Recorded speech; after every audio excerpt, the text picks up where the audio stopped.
So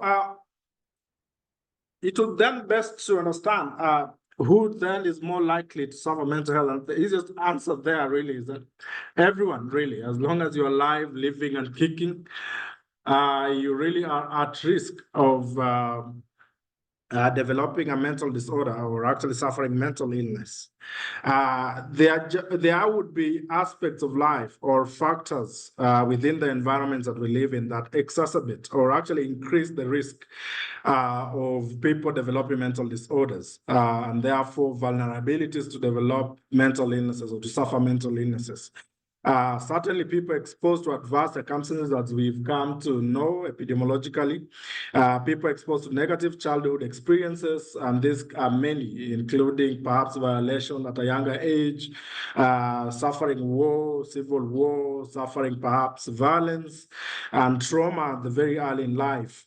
Could actually exacerbate or increase the risk of someone suffering mental health in childhood or even later on in life.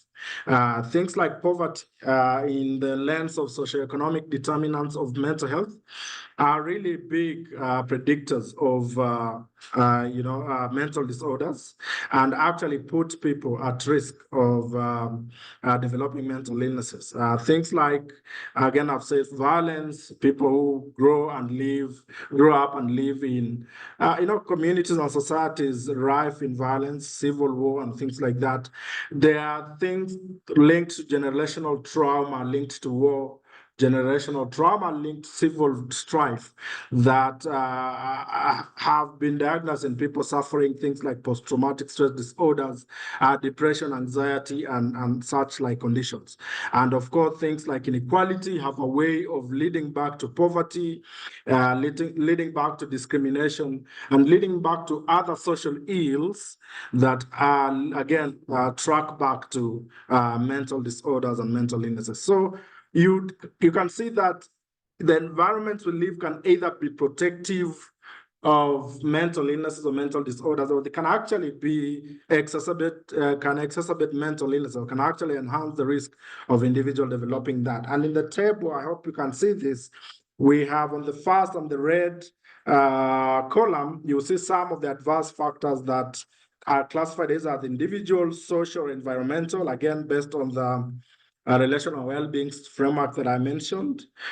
Things like low self-esteem and cognitive emotional immaturity that can predispose people to mental disorders. Under environment, poor access to basic services, including education, health, and you see how that tracks back to socioeconomic determinants for mental health. Underprotective, as you can imagine, growing up in a good home, being educated, having the basic needs or having access to the basic needs, supportive family, having a job, socioeconomic determinants that improve the quality of life can actually be classified here. At individual level, the ability cognitively to solve problems really improves the performance of people mentally, and as opposed to when they are cognitively weak on the other side. So these materials will be there, and I'm sure you can, within your own environments, really extract some of these drivers, these factors, and classify them in the two columns, and further subdivide whether they're individual or social,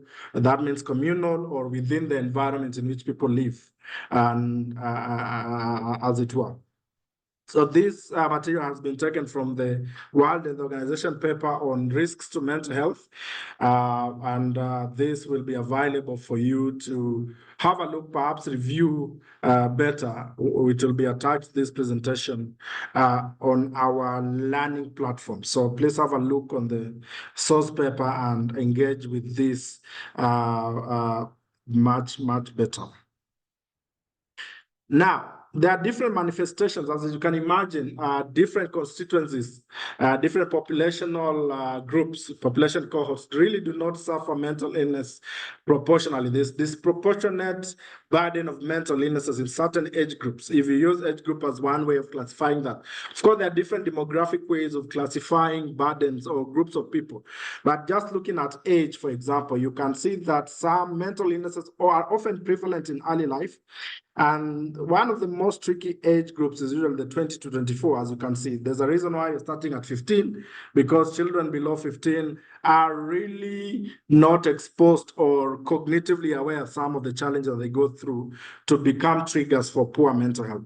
But if you look at that age group from around 15, you can see, especially in yellow, things like substance use are really peaked within that age, rising from 15 up in the age to 24. And perhaps when people start maturing and getting big other responsibilities, that may decrease. But we should also know that people exposed to these behaviors earlier rarely would recover and therefore would continue in that trajectory. But population level statistics will show that within these age groups, such age groups will suffer highly when it comes to substance use. And when they grow older, the population grows older, such a thing would be decreasing, for example, for substance use. You can take an example in green depression. And you can actually see that depression actually increases when people even get older. So it, in a way, stabilizes across the age groups. It's still high anyway, up to 5% of the population, up to 6% of the population be suffering that.